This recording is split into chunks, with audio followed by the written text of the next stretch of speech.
During the process of designing and building the Marble Machine X, I've taught myself a lot of new skills, but there is one skill to rule them all, and that is focus.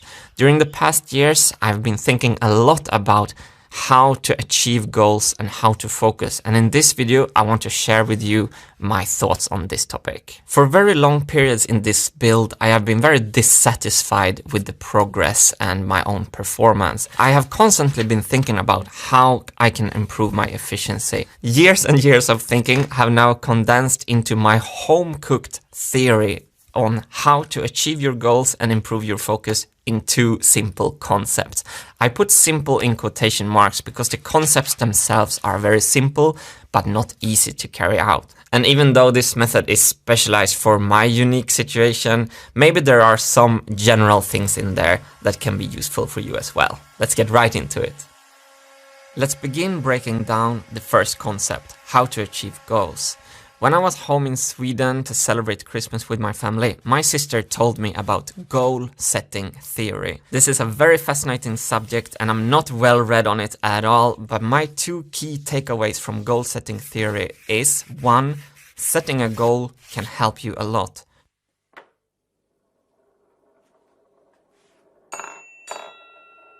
2. The nature of the goals you're setting is very important for the likeliness of success. So before we even start to try to achieve our goals, we have to look at our own goals skeptically and scrutinize them and see, are these goals good goals? We have to learn to set better goals. And that's basically my advice for step 1. Set better goals. So how do we set better goals? This is a topic for 1 billion self-help books, but I have found for me personally one breakthrough aspect, and that is to think about your goals as externalized or internalized goals. Picture a tennis player preparing for a match.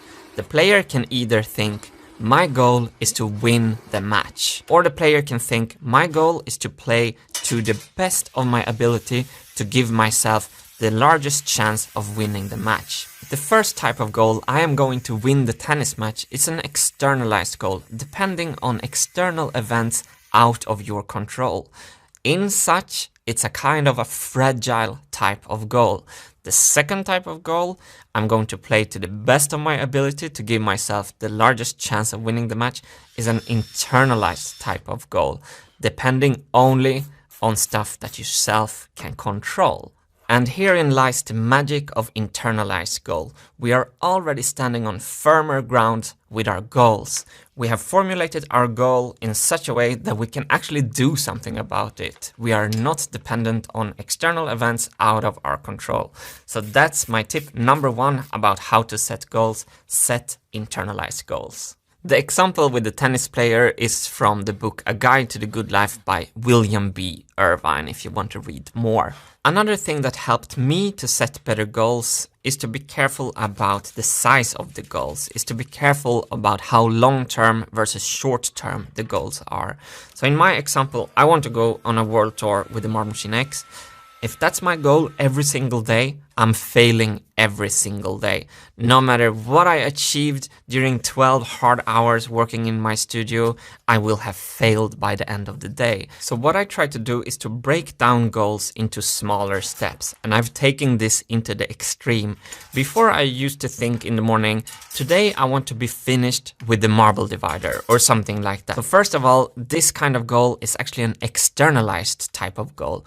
I don't know what kind of issues will appear during the day that will prevent me from finishing the marble divider, and I will be failing at my work yet another day and feeling frustration. And this has been most of the dynamic throughout the build of both the original Marble Machine and the Marble Machine X.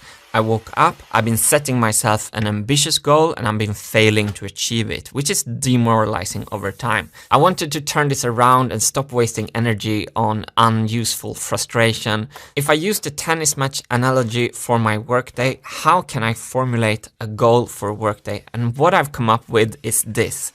My goal is to stay focused for the whole workday. It's really simple as that. You've been listening to me talking for like 5 minutes and this is like what I've come up with. My goal is to stay focused for the whole workday. And this is an internalized goal. This is achievable within the same day. It's an amazing type of goal to set for myself. This has turned my work around.